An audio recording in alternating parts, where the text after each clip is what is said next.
Okay, you'll see when I release my comments on your final exam that I have made fairly brief comments on your actual submissions of your answers on the final exam. But what I want to do in this video is more or less give you an overview of what I was looking for. So rather than basically typing out this stuff on every single person's submission, I'll sort of basically tell you what the answers to the questions were. And then hopefully you can kind of take a look at that and my comments and get an idea of, why you got the grade you did. And I would suggest, if you can, maybe watching this video as you look at your answers. So the first, and again, different people got different questions. There were a total of, I guess, 8 different questions that were given in various combinations to people. So the first one is this one about you work at a newspaper in a large Ohio city, you write an article about the mayor, and it's basically asking you to name and describe the 6 elements she will need to prove in order to win the libel case. And one of the big things in this is I wanted you to apply this to this case. I mean, if I would have wanted you to basically just tell me, like, name the 6 generic things that somebody has to prove to win a libel suit, that's what I would have asked. But I asked you specifically about you working at a newspaper, you writing about the mayor of your city, and the story being about her job performance. And that plays very much into what the answer needs to be.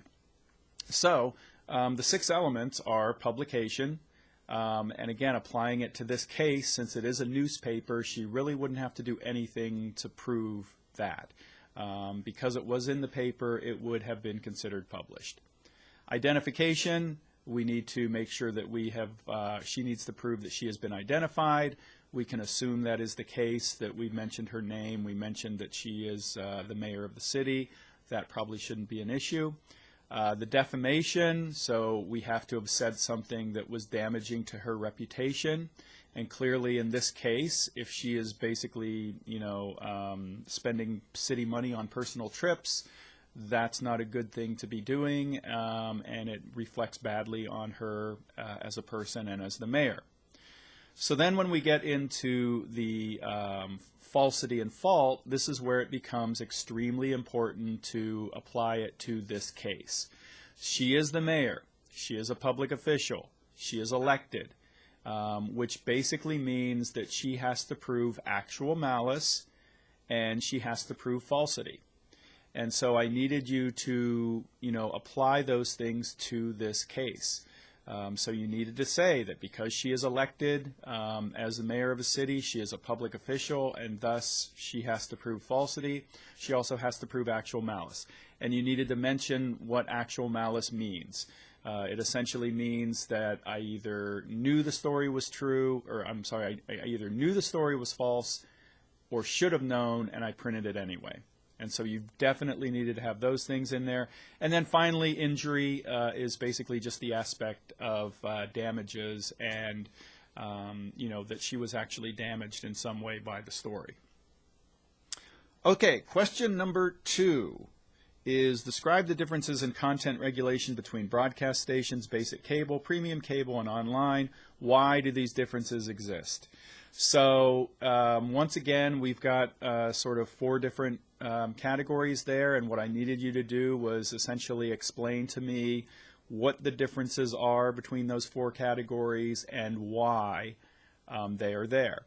So you definitely needed to talk about indecency, because indecency is essentially where all these differences come from. The regulation of indecency is more or less what makes electronic media, especially broadcast, different from other types of media. So you definitely needed to say what indecency is, give a brief description of it, and then basically talk about how it applies in these cases. I also asked you why. So one of the big things is the broadcast stations are most highly regulated because they use the public airwaves. And so they are expected to serve the public interest, convenience, and necessity. They are the most directly and most stringently regulated by the Federal Communications Commission. So you needed to say that. And then when we get into basic cable, it's more an idea of there aren't necessarily the regulations there that there are for broadcast, but still on basic cable, as networks, we don't want to offend people. And so we sort of self-regulate. And then when you get into premium channels like HBO, the understanding there is that people are actually paying extra for that. They know what they're getting, and so there's even fewer regulations there. And then online, as we said, is more or less the Wild West. There is really no content regulation, at least from the FCC's perspective, there on online. So you needed to talk about all of those things. Okay, then name and describe the 6 methods of dealing with pretrial publicity as noted in the Shepard case. So there were actually 7 of them. I've only asked for 6, but they are voir dire, where each side gets to question the jurors and see if they have any biases that might affect their ability to actually hear the case as they should. And so each side gets to question the jurors, and they can challenge them. They can have them thrown off the jury pool if there's a good reason. They can also have peremptory challenges in which they really don't need a reason. Second is change of veneer. That's when we bring in a whole new jury pool. So we bring in a whole new big group of people to try to find a good impartial jury. Change of venue is when we change to a different location that has had less publicity. This would only work in certain situations, perhaps in a small town, where really the only publicity was coming in that small town. Obviously, it wouldn't work in something like the O.J. Simpson case or, the other kind of like high-profile cases that get national attention. Continuance is essentially when we delay the trial, and an important element of that is that the defendant would have to agree to a continuance because essentially he or she would be waiving their right to a speedy trial. And essentially what we're trying to do there is wait until all the hullabaloo dies down, and then hopefully we can have a fair trial. Judicial admonition is when the judge instructs the jury not to talk to one another about the case, not to talk to other people about the case, not to read media accounts of the case, those sorts of things. Then we have the sequester, and the sequester is essentially where we lock up the jury in a hotel room. We limit their access to media. We limit their access to family members. And if you need to mention that this is not without its problems. A, it's expensive. B, it's hard on jurors. And C, the aspect of, it can turn the jurors against the defendant if they're locked up for an extended period of time, where they start to say, hey, I would be with my family if it wasn't for this person killing those people. So that's sequestering. And then finally, severance. And severance really only works if you've got like 2 defendants and one of them has gotten a lot of publicity and the other one hasn't.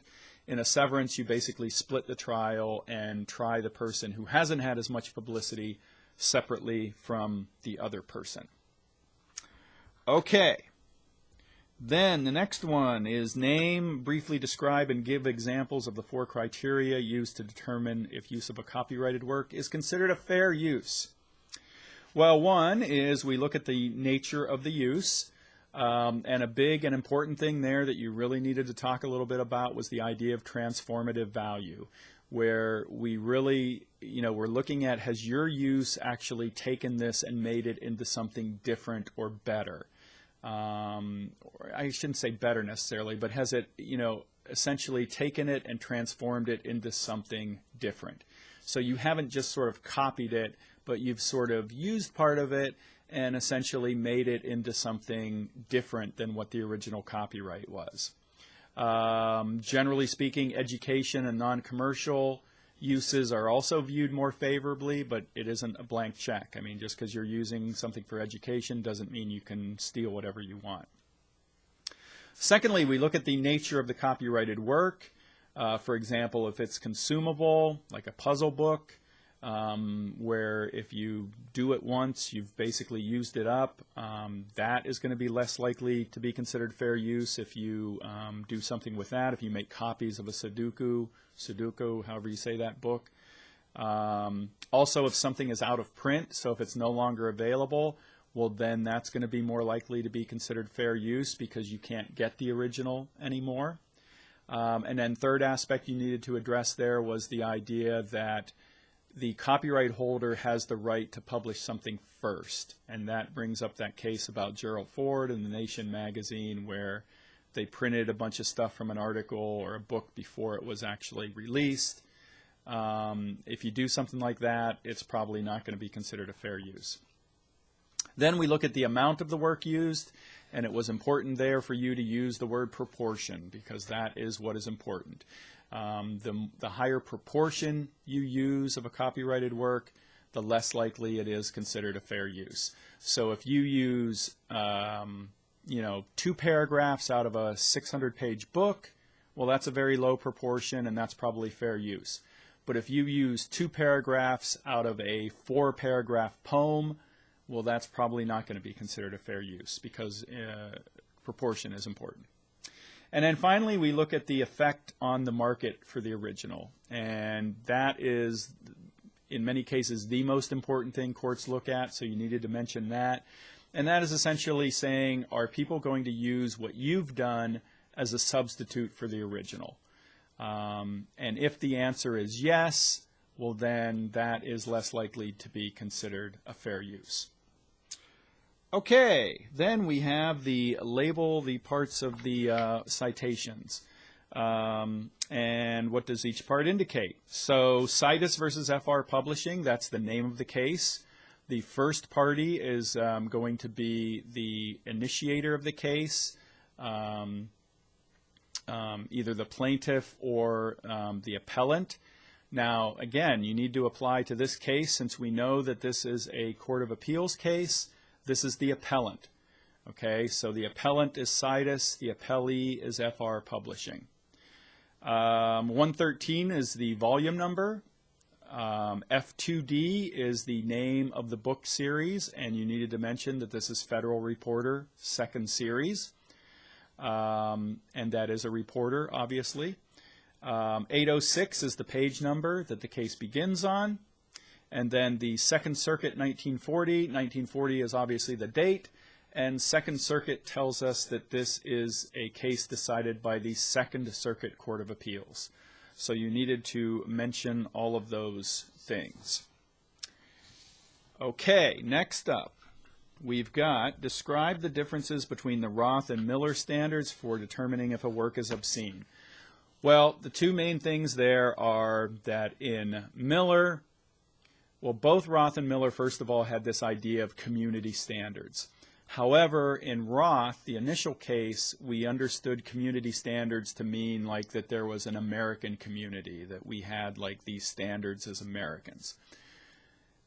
Which is pretty vague and is probably going to make it harder to find something obscene. But in Miller, the court actually said, well, community standards can mean the standards of an individual community. So if you've got something that takes place in a very conservative community in the South or whatever, well, your community standards could be very strict, and so you might consider this obscene, whereas they wouldn't find it obscene in New York or Cleveland or Toronto or wherever. Toronto, Canada, I meant, by the way, not Toronto, Ohio. So that's the first thing. And then secondly, there's this idea of in Roth, they said that it has to be utterly without redeeming social value in order to be considered obscene. And if you think about that, that's a pretty high standard to meet.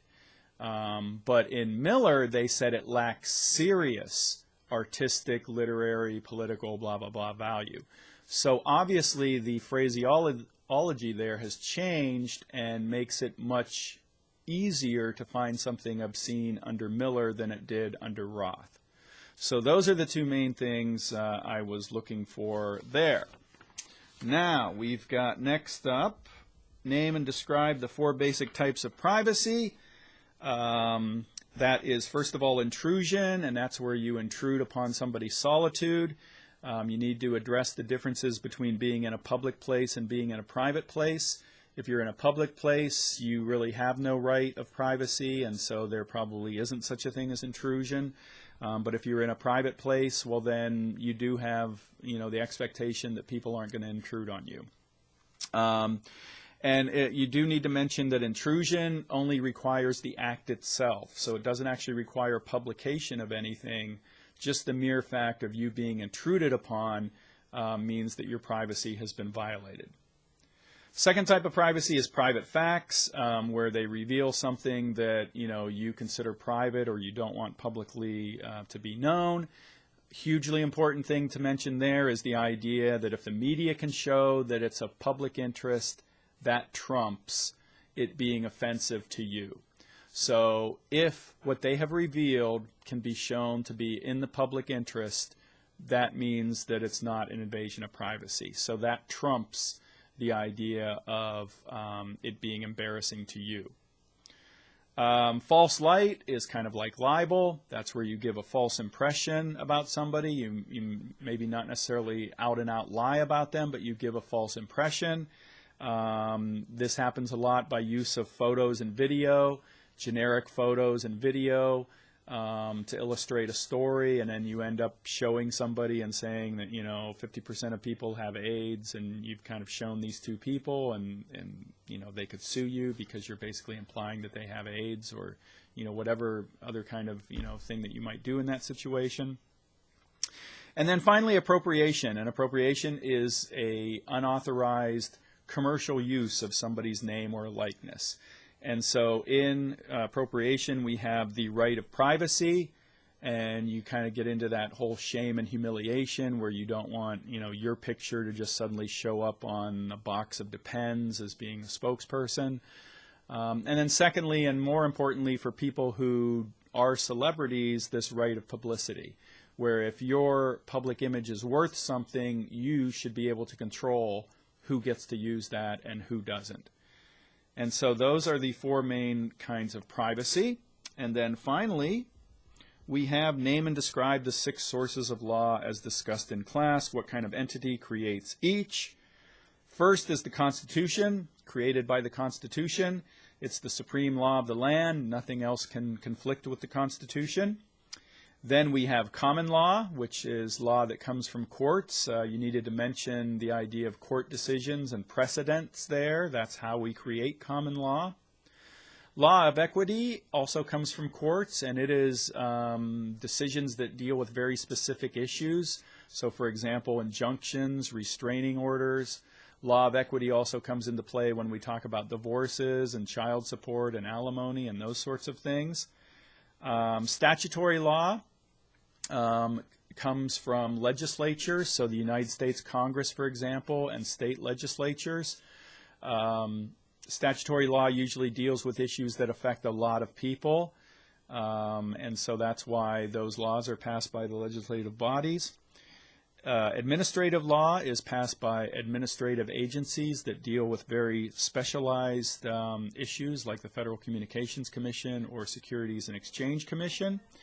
And then we also have, finally, treaties. And treaties are essentially agreements between different countries about things like trade or extradition or those sorts of things. And treaties are negotiated by president and then basically need to be approved by 2/3 of the Senate. So those are the 6 sources of law. So those are the things I was looking for in each of those questions.